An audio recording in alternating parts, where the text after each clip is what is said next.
Hi ಎಲ್ರಿಗೂ. ಇವತ್ತು ನುಗ್ಗೆಕಾಯಿ ಆಲೂಗಡ್ಡೆ ಕರಿ ಹೇಗೆ ಮಾಡೋದು ಅಂತ ನೋಡೋಣ. ಇದು ಸೈಡ್ ಡಿಶ್ಗೆ ತುಂಬ ಚೆನ್ನಾಗಿರುತ್ತೆ. ಒಂದು ಸತಿ ಟ್ರೈ ಮಾಡಿ ನೋಡಿ. ಇವಾಗ ಸ್ಟವ್ ಮೇಲೆ ಬಾಣಲಿ ಇಟ್ಟು ಒಂದು ಸ್ವಲ್ಪ ಎಣ್ಣೆ ಹಾಕ್ಕೊಳ್ಳಿ. ಎಣ್ಣೆ ಕಾದ್ಮೇಲೆ ಸಾಸಿವೆ ಹಾಕ್ಕೊಂಡು ಚಿಟಪಟ ಅಂದಮೇಲೆ ಕಡಲೆಬೇಳೆ ಉದ್ದಿನಬೇಳೆ ಹಾಕ್ಕೊಳ್ಳಿ. ಇವಾಗ ಬೆಳ್ಳುಳ್ಳಿ ಒಂದು 2 ಪೀಸ್ ಹಾಕ್ಕೊಂಡು ಈ ಥರ ಫ್ರೈ ಮಾಡ್ಕೊಳ್ಳಿ. ಇವಾಗ ಈರುಳ್ಳಿ ಹಾಕ್ಕೊಳ್ಳೋಣ. ಈರುಳ್ಳಿ ಕರಿಬೇವು ಹಾಕ್ಕೊಂಡು ಒಂದು ಸ್ವಲ್ಪ ಹೊತ್ತು ಫ್ರೈ ಮಾಡ್ಕೊಳ್ಳಿ. ಇವಾಗ ಸ್ವಲ್ಪ ಅರಿಶಿನ ಹಾಕ್ಕೊಳ್ಳಿ. ಟೊಮೊಟೊ ಕೂಡ ಹಾಕಿ ಟೊಮೊಟೊ ಮೆತ್ತಗಾಗೋವರೆಗೂ ಈ ಥರ ಫ್ರೈ ಮಾಡಿ.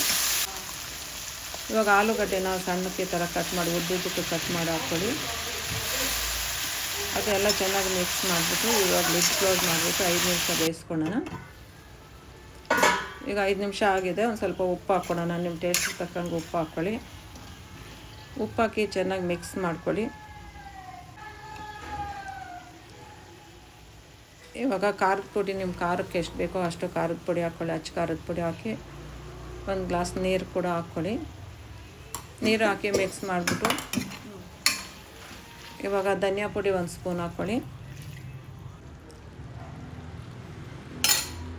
ಚೆನ್ನಾಗಿ ಮಿಕ್ಸ್ ಮಾಡಿ ಇವಾಗ ನುಗ್ಗೆಕಾಯಿನ ಕಟ್ ಮಾಡ್ಕೊಂಡಿದ್ದೆ ಅದು ಕಟ್ ಮಾಡಿರೋ ನುಗ್ಗೆಕಾಯಿ ಹಾಕ್ಕೊಂಡು ಮಿಕ್ಸ್ ಮಾಡಿ ಒಂದು ಸ್ವಲ್ಪ ಹೊತ್ತು ಬೇಯಿಸ್ಕೊಳ್ಳೋಣ. ಲಿಡ್ ಕ್ಲೋಸ್ ಮಾಡಿಬಿಟ್ಟೆ ಬೇಯಿಸ್ಕೊಳ್ಳಿ.